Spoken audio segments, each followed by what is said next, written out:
Hello, everybody, and welcome to this week's episode of the Press Playbook, where we bring on a different BAM team member each week to highlight some of the rad placements they're getting for their clients. This week, we have on Jordan, who recently got their client Baton a placement in ink. Let's see how they did it. Hey, Jordan, so happy to have you on. Hey, good morning, Kendall. I am so excited to jump into this feature. So, before we do that, let's start with you telling us a little bit about you, your role at BAM. Give us your whole background here. Absolutely. So, my name is Jordan, and I'm a senior account executive here at BAM. I'm based in Scottsdale, Arizona, where I live with my monster of a cat, Bread Pudding. So, he keeps me busy, and on client calls, he's always meowing in the background. So, if you hear that, pay no mind. Cats are always welcome.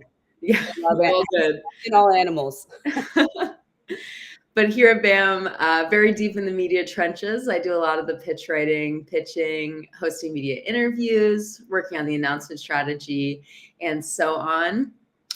Very involved in all the client communications, on the client calls, and just managing everything on the media front to the founder front. You're a superwoman here at BAM, Jordan, for real. So let's jump into the client that we want to highlight. So Baton, why don't you tell us a little bit about them, what they do, and their background? Absolutely. So Baton is a small business acquisition marketplace. They act something that's really cool about them. They do have a 10 times higher close rate than any of the large.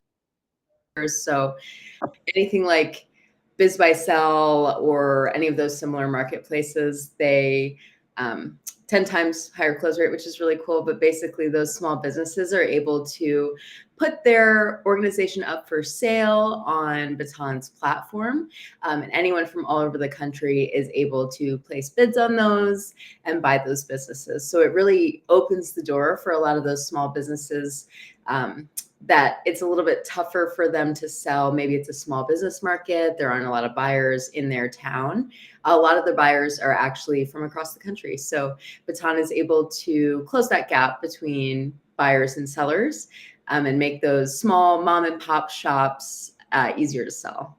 That's amazing and super interesting, actually. So let's dive into the story that you guys landed.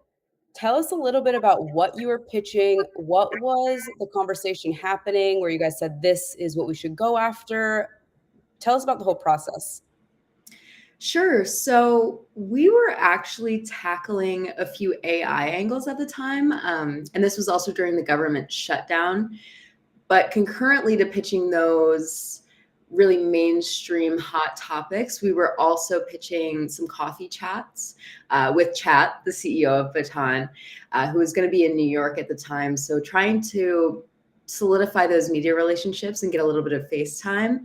We like to take a really two-prong approach a lot of the time with clients. So pursuing that hot media topic while also doing proactive outreach for those introductory conversations to top tier outlets. Ink's founder friendly column has been going on for quite a while, and Annabelle Burba, the journalist who is most prominently featured on that column, she's been someone that's been top of mind for us for a bit because she does cover those in-depth founders, and Chat has such a great background being from Zillow and all of his other professional experience. So we knew that it would be an interesting story for her. And also, while we were trying to create a little bit more buzz around him and solidify those relationships with media, we thought that it was a good time to also approach her with a more entrepreneurial angle. Because we find a lot of the time when you're trying to pitch something like AI for small businesses or even the government shutdown, which was all the buzz at the time, it can still be tough to land those when media is so focused on those stories. So even just trying to get them out of their little bit of a bubble and say, hey, here's someone you might want to talk to, that even if it's not the story you're working on right now, he's someone that you can refer back to in the future. So we decided to pursue her because we knew that, you know, his story would be great for her column. And she's just a fantastic writer and someone that has been at the top of our priority list. And Ink was one of those top outlets for Baton as well. Before we go into showcasing that pitch and just really breaking it down. Was this reporter somebody you guys have previously worked with? So personally, I had no relationship prior, besides admiring her work from afar. But after reading her pieces, again, I knew Chat Story was going to be something that she was interested in, so I gave it a shot. Of course, it's always a little bit easier if a reporter is familiar with your name or with BAM, which, to my knowledge, I'm sure other individuals here at BAM have reached out to her in the past. I'm not super familiar with any stories that have landed there, but I'm sure there has been. But my name was definitely foreign in her inbox. And now you have a new relationship with her, which is even better. Exactly. Let me pull up the pitch here. Perfect. Let's take a look at this.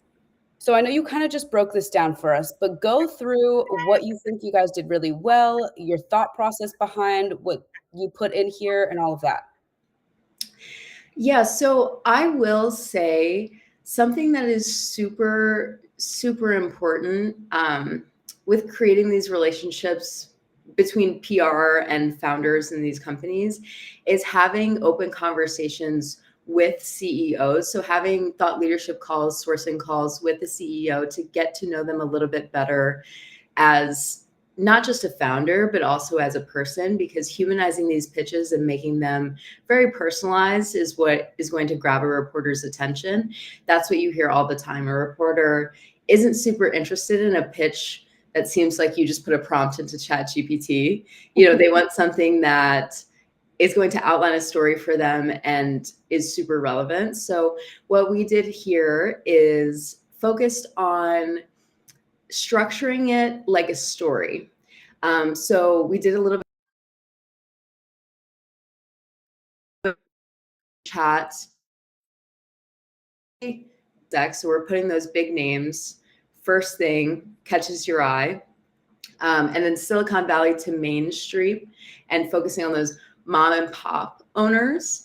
Something that we realized with working with small business, with the small business acquisition company, is that using the term SMB wasn't really landing.